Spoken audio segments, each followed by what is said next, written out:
Buffalo soldier, no I'm not a roster. Used to be a mobster, burning up the pack. Buffalo soldier, no I'm not a roster. Used to be a mobster, burning up the pack. Buffalo soldier, no I'm not a roster. Used to be a mobster, burning up the pack. This is the medicine, I'm out like a beggar in this life. I'm burying this life, I'm treasuring. Buffalo soldier, no I'm not a roster. Buffalo soldier, no I'm not a roster. Running away to the cave when a slave band came out. How's everybody doing? This is another Flippin' Bean review. We're going to be covering today is the Bill Coye Ridgeback. For those who don't know who Bill Coye is, Bill Coye has been in the knife game for a couple years so far. I learned some stuff from one of his friends who from Iron Arm Knives, so how to make Damascus, all kinds of cool stuff. His stuff is pretty simple. I mean, it's original designs. He converted from CADs.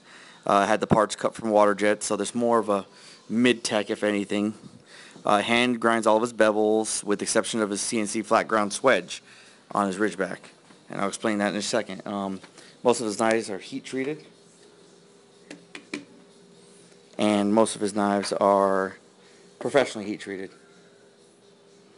As well as, their handle materials are cut and laminated in the shop. I mean, every cutting sheath is handmade with the knife, so it's a form fit for everything you got to do. If you want to buy his knives, I'll put links below. There's only a couple places. Blade HQ carries them. Fort Henry carries them. 2A Shooting Center carries them.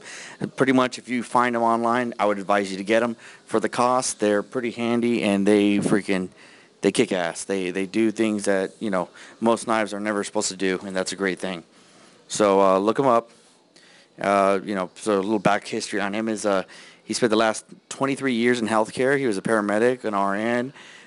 He was working in the back of he was a flight nurse for a while. Don't laugh at the word nurse. I mean, the guy, he can definitely hand himself. He actually just got back from Afghanistan being a contractor. What's it called? That was that the things he knows is actually really, really puts you at ease, because I was talking to him at G4, and I've talked to him before, but talked to him in person at G4. Great guy. Bought one of his Ridgebacks right off him. Couldn't not leave without it. He runs a freaking BioClean company. Basically, crime scene cleanups. You basically, if you're in his neck of the woods and you had to report somebody died or something like that, it's most likely his company who came and cleaned it up. Guy knows what he's talking about and knows what to look for, so you guys can look into that. So let's get into the knife. All right, here we are. We have, hold on one second. Okay, what we have here is real tight Kydex. This one has toxic green. What I love about them is these little Torx/Chicago screw style fasteners. I mean, look at that toxic green. Contoured, real smooth, real grippy at the same time though.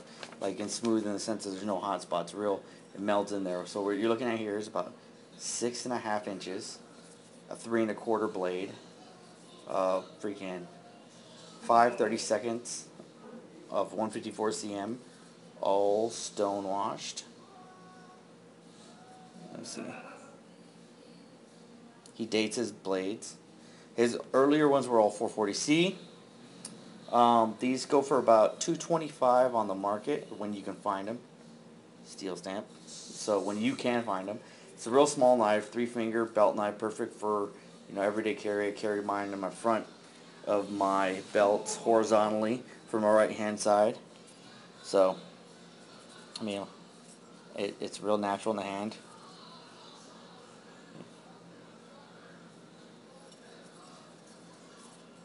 It's real natural.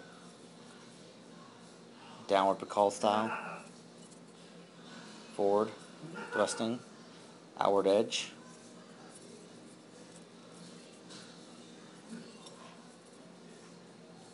Real simple. I mean, think about it this way. If you're ever going to do spear cuts or spear thrusts, just point your finger along the ridge. Where you point your finger, your eye is naturally going to be able to coordinate with this. So think about, you got to poke them in the eye, you're going to stab them in the eye. I just love the weight. It's real easy to carry, secure. I mean, there's a little wiggle. I mean, there are some small things I have to do. Have to mold this a little bit. Take a small Sharpie, heat this up, fold it back so it's more of a thumb rest, more like Martin Alexie's. These all come with a tech lock. For the military guys, he'll cover a larger tech lock. He does carry them. What we have right here also is Bill's challenge coin. Bill had these. He handed me this one personally, the way a challenge coin was meant to be handed to you. Got these made while he was in Afghan for his contracting deployment. So there's a little more of a history behind this kind of stuff. So that's the Bill Coye Ridgeback. Like I said, I advise you guys to get one. You can't go wrong. As you can see, I have other stuff on my background, but that's just, you know, filler, here's and there's, that kind of stuff. So, I mean, as you can see, I beat the dog shit out of this pen already. So if you guys want to look into it, pretty soon I'm going to be putting up another pen post covering some stuff because I have some pretty cool stuff coming in. Well, everybody have a great day, and you know, stay tuned. I have stuff coming down the line. More than happy to put more stuff out for you guys. So be safe, and everybody have a great day.